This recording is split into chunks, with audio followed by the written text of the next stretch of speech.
एक बुजुर्ग थे, उनका नाम है हजरत अबुल खैर अलकता रहमतुल्लाह अलैह। क्या मदीना की सैर करने के बारे में एक बहुत ही मशहूर ये वाक़या है। ये बुजुर्ग का नाम है हजरत अबुल खैर अलकता रहमतुल्लाह अलैह, जो बगदाद के रहने वाले थे, वहाँ से चले।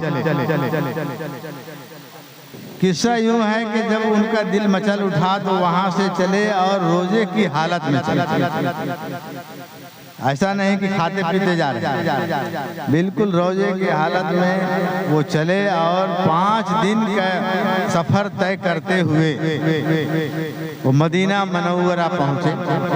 5 दिन से लगातार वो सफ़र कर रहे थे और भूख से उनका हालत निढाल हो रहा था। लिहाजा वो पहुंचने के बाद हुजूर सरवरे कायनात के मज़ार मुक़द्दस पर जाकर के उन्होंने सलामी पेश किया और साथ ही साथ उनके साथ जो लेटे हुए हैं हजरत अबू बकर सिद्दीक़ रज़ियल्लाहु ताला अन्हु, उनको सलाम पेश किया। हजरत उमर फारूक का भी वहीं है, उनको भी ज़बरदस्त पेश किया और फरमाया कि या रसूलुल्लाह, हम 5 दिन के भूखे प्यासे हैं और आज की रात आपके हम मेहमान हैं। आज की रात हम आपके मेहमान हैं, ये कहा और जाकर एक किनारे में आराम फरमाने के लिए सो गए। अब देखिए कि उनका कहना कितना काम कर गया। चूंकि वो भूखे भी थे, रोजे में थे और बहुत बड़े वली, बहुत बड़े पाए के बुजुर्ग हैं। जब लेट गए तो हुजूर सरवरे कायनात सल्लल्लाहु अलैहि वसल्लम तशरीफ लाए ख्वाब में।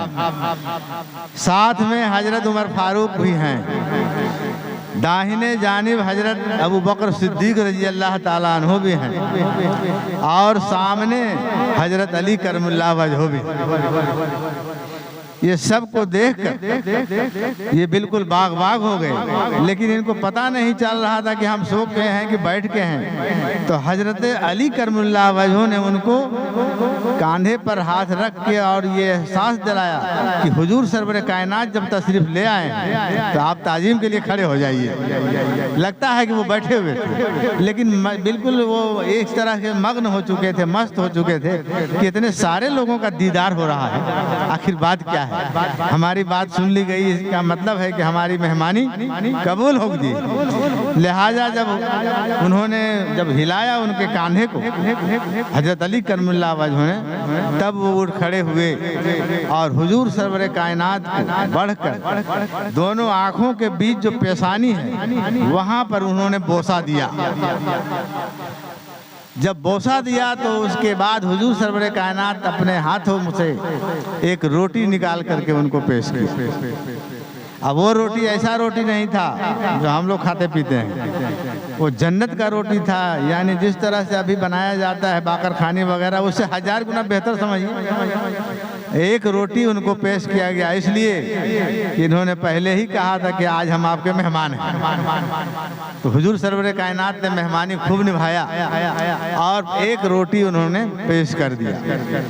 वो जनाब वहीं पर खड़े खड़े उनको खाना शुरू की और आधा रोटी जो है धीरे धीरे करके खा गए और महव हो गए कि हम सब का दीदार कर रहे हैं और खाते गए। और जब सारा का सारा रोटी खाने वाले थे, अभी जब आधा तक पहुंचा था तो इन बेदारी की हालत में आ गए, नींद खुल गई। ख्वाब में ये सब हो रहा था, लेकिन जब बेदार हुए तो आधा रोटी उनके हाथ में मौजूद था, आधी रोटी मौजूद था। ये देखकर वो दंग रह गए कि ऐसा खाना कहाँ से आया और कैसे आया। अब बेदारी में भी यही मौजूद है और ख्वाब में हम खाए उसका मज़ा भी अभी तक मौजूद है, और आधा रोटी बाज़ाब्ता जो बज़ाहिर में भी मौजूद है। ये उनका बुजुर्गी का एक खास एक तरह का ये समझिए कि करामत जाहिर हुआ। ये हुजूर सरवरे कायनात की मोहब्बत की वजह कर ऐसा हुआ।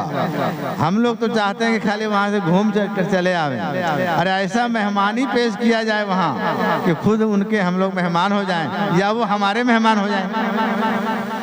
तो इस तरह का अकीदत रखना चाहिए हम लोगों को कि हुजूर सरवर कायनात सिर्फ पर्दे में हैं, और वो तो पर्दे में है ही, लेकिन तमाम वली भी सिर्फ पर्दे में हैं। आज हमारे वालिद मोहतरम को भी लोग ये समझ रहे हैं कि भाई नहीं अब नहीं है तो नहीं रहे, ऐसी बात नहीं है, बल्कि आज भी वो पर्दे में मौजूद हैं। और तमाम औलिया अल्लाह, एक औलिया अल्लाह ने कसम खा कर कहा है कि तमाम जितने वली अल्लाह हैं, कसम खुदा की वो बिल्कुल जिंदा, वो जावेद और मौजूद हैं, और उनको खाना पीना सब कुछ मिलता है वक्त पर।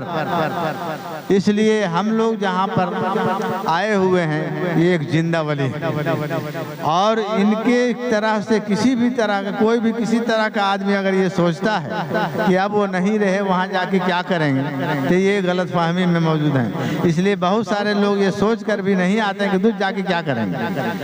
उन तमाम लोगों को एक पैगाम पहुँचना चाहिए कि आपको यहाँ आने से हजारों हजार फायदे हैं, लेकिन आप जो समझ रहे हैं कि इतने का नुकसान हो जाएगा, ये आपका सोचना गलत है।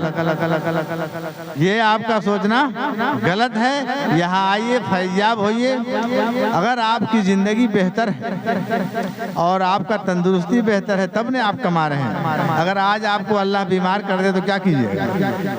कि मुख्तसर के अगर आपको अकीदत है, आप ईमान वाले हैं, तो आपको यहाँ पर कम से कम महीना 2 महीना में एक बार यहाँ आ कर के फैज़याब होना चाहिए। जिस तरह से आदमी को गुस्ल करना ज़ाहिरी सफाई के लिए बहुत ज़रूरी है, उसी तरह अंदर की सफाई के लिए किसी बुजुर्ग का दीदार करना भी बहुत ज़रूरी है।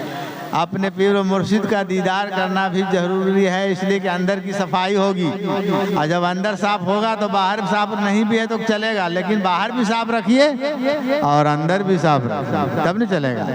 लेकिन बाहरी तो सफाई कर रहे हैं, अंदर की सफाई नहीं कर रहे हैं, इसलिए अंदर की भी सफाई बहुत ही जरूरी है।